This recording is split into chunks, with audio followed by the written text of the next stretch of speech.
students, we are studying our third lesson, that is the indices and cube root.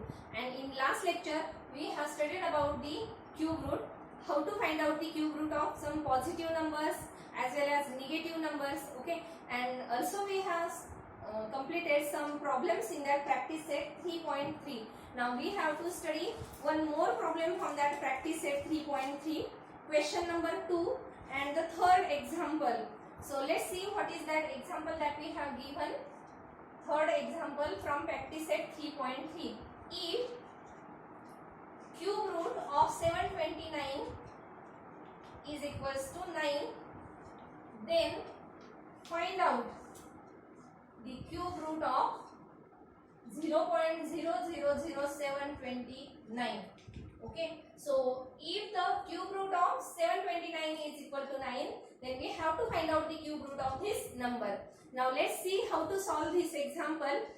Actually in last lecture we have solved such one more example, and by the same method we have to solve this example. So consider, first we have to shift this decimal point by 6 digits, because we know the cube root of 729, so this decimal point should be here. So if we shift this decimal point by 6 digits, then we have to divide it by, consider we can write like this. If we write here 729 only, it means we shift this decimal point by 6 digits, then we have to divide it by 10 raised to 6. It means there are 6 zeros on this one, that is 10 raised to 6, and then we have to find out the cube root of that number. Okay, you can write this number in this form also. You will get the same answer, that is 0.000729. So if we shift the decimal point on the right hand side, then we have to divide that number by this power of 10, and by we shift the point by 6 digits. No, therefore we have to divide it by 10 raised to 6. 10 raised to 6 means there are 6 zeros on this one. Okay, so let's see now how to solve this. Now this example we can separately take the cube root of these two numbers. It means first cube root of 729 at the numerator divided by cube root of this, how much, that is 10 lakhs. Okay, its cube root. What is the rule behind this? This is the rule like this: a upon b raised to m, that is equal to a raised to m divided by b raised to m. By using this rule or by using this formula, you can separately take the cube root of these two numbers. Okay, actually cube root means raised to 1/3. Okay, therefore you can directly write the 729 raised to 1/3 divided by this number raised to 1/3. Now we know what is the cube root of this 729, that is equal to 9. So directly you can write here 9. And now how to find out the cube root of this 10 power? Now see, in last lecture also I have told you that how many zeros are there? There are 6 zeros, and divided by 3. Okay, because we have to find out cube root. If we have to find out square root, then we have to divide it by 2. But as we have to find out here cube root, so divide it by 3. So 6 divided by 3, that is 2. It means we have to take 2 zeros.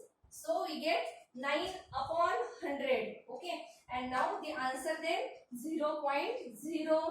If we divide 9 by 100, then we get 0.09. Then hence the cube root of this number 0.000729, that is equal to 0.09. Okay, so you will get the answer. Now I hope you can understood all this. Okay, now let's see some more example that is out of the book. Consider we take one more example of the same type. Suppose if we have to find out the cube root of 0.216. Okay, then let's see how to find out the cube root of this number.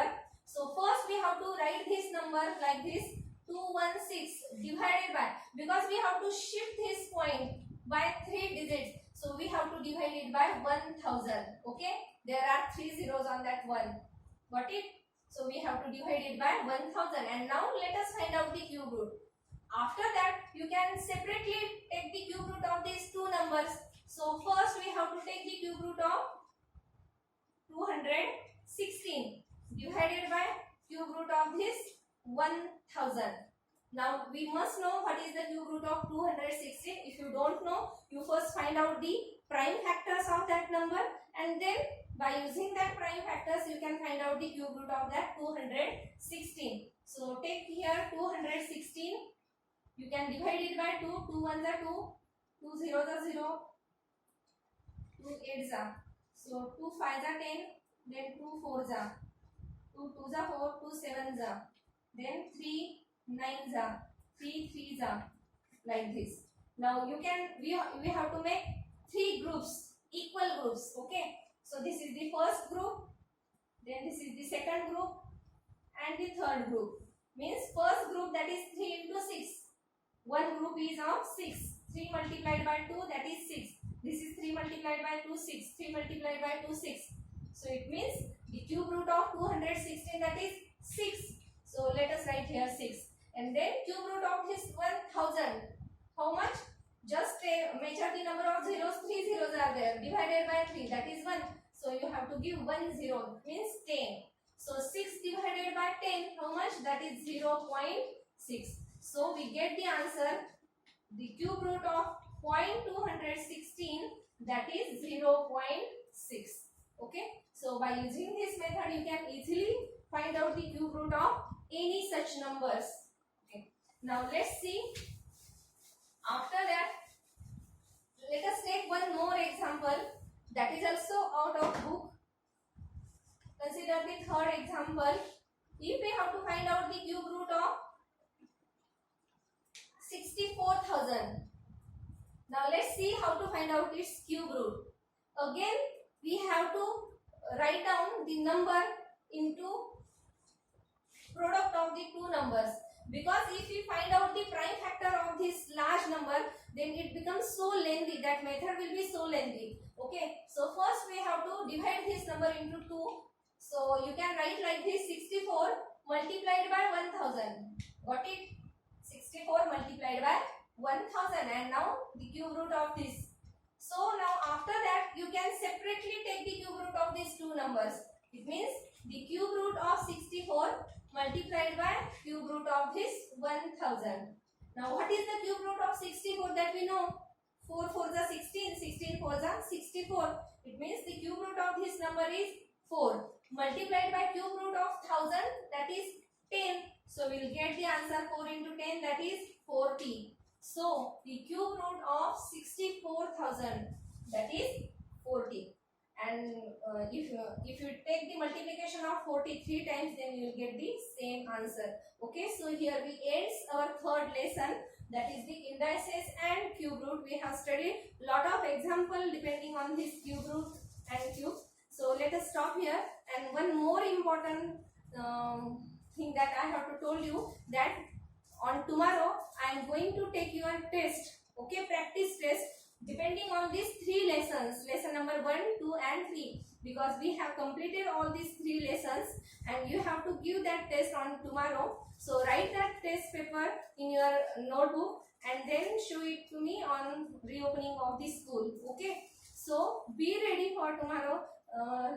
Make the preparation of all these 3 lessons, lesson number 1, 2 and 3.